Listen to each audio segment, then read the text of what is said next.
can't you just be satisfied? Some of you I know have heard that before, and that's what we're building on. Welcome, Queen. You are right here at the Find Your Voice show, where we are helping high-profile Black women leaders to find their voice from the inside out. Be transformed by the renewing of your mind.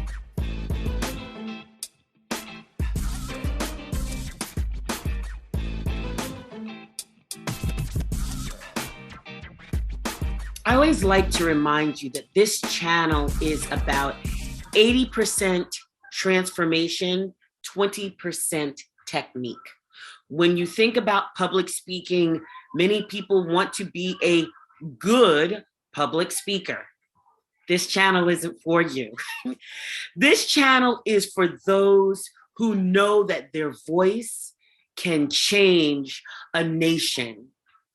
If you're looking to hear these types of things after you've given your speeches, this channel is for you. You want to hear them say, oh my gosh, you made such an impact in my life, or oh my goodness, my life was changed after I heard you speak, or oh my gosh, you made me go so deep inside that I had no choice but to make the change, or that your words changed a community, or that your words changed a nation.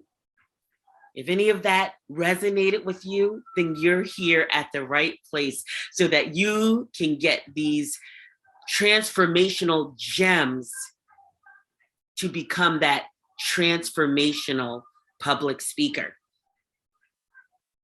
Why can't you just be satisfied?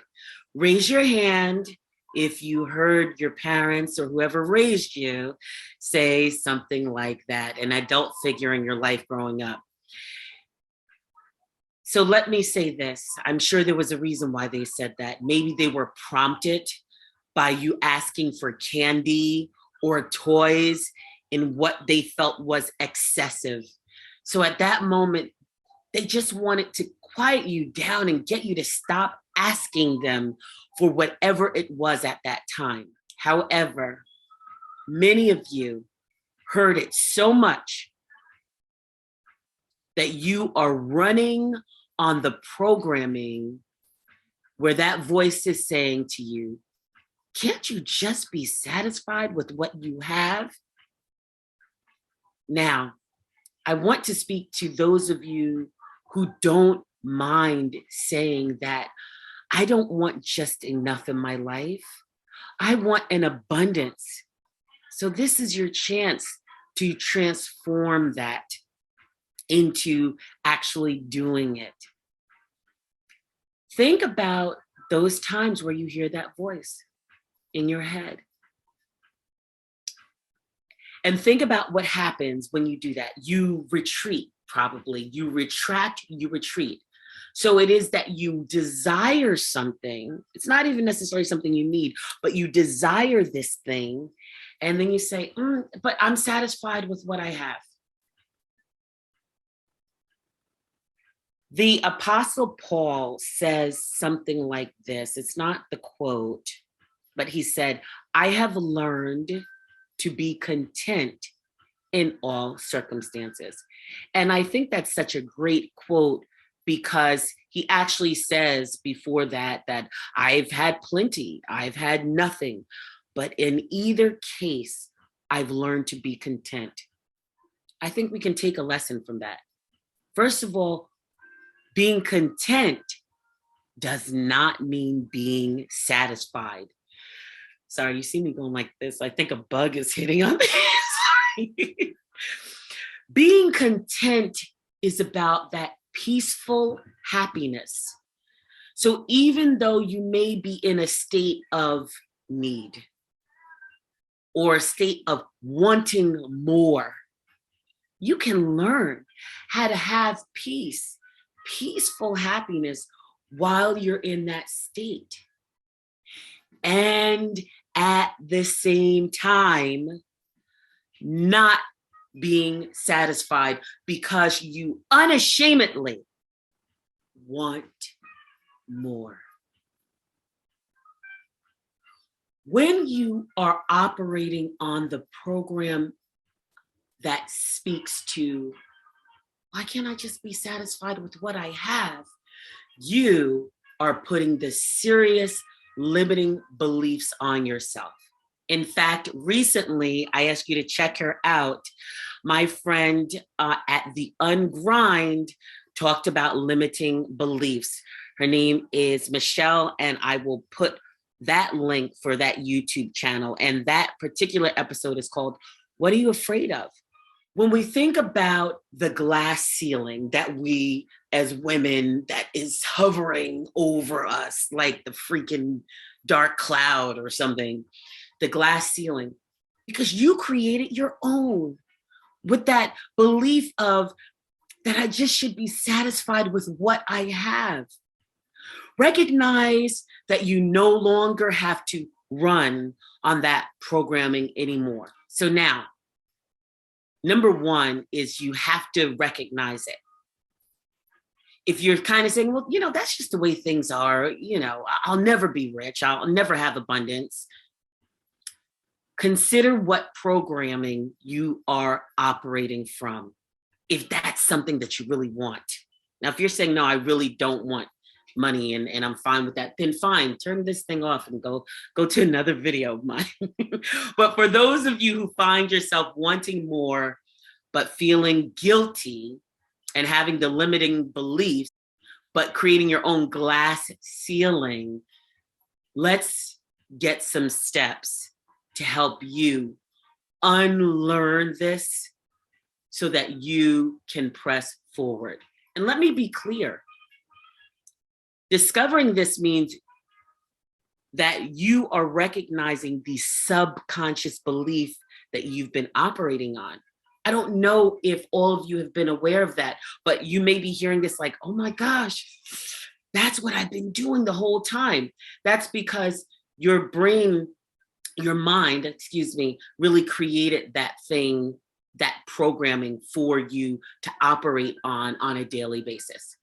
So before we talk about these tips that can help you get out of this programming, I want to remind you to subscribe and then click the little bell so you get a notification when new content is dropped. So next time you hear that voice in your head, 3 things I want you to do. Number 1 is to tell the voice, thank you. Yeah, tell the voice, thank you. Why? Here you go. When your parents or that adult figure in your life said that thing to you, like, why can't you just be satisfied with what you have? I want to assume that it was for all the right reasons. Whether it was that they didn't have enough in their bank accounts to suffice what you wanted, whether they wanted to protect you because they feel like you're asking for so much, maybe you might be judged. Hell, I can go through a bunch of reasons why, and really it comes out of the goodness of their hearts because they wanted to protect you. So now step back into your hearing that voice. That voice is you now. It doesn't want to hurt you. It wants to protect you. And what do you say to someone who's trying to protect you, even if it's not coming out right? Thank you. Number 2, after you say thank you, I actually want you to take it a step farther by having gratitude in your heart. So shifting that, when you hear the voice, to having gratitude, because it won't be the last time you hear. You'll do these things and it will be a process, but have gratitude. And again, say, oh, I'm grateful that you have tried to protect me.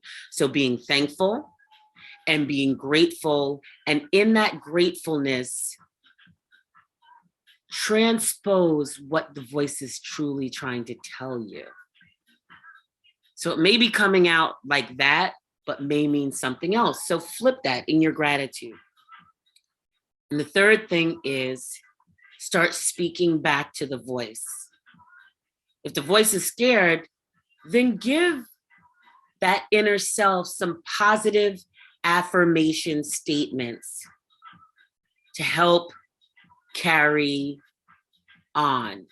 So if my voice is saying, why can't you just be satisfied? Maybe I'll use the words of Paul to say, well, in all things, in all circumstances, I have learned, even more importantly, to be content. And you just speak to that. I am content. I am peacefully happy. I have peaceful happiness. You can start speaking those I am statements directly to yourself, directly to that voice that's been speaking to you. So try those things.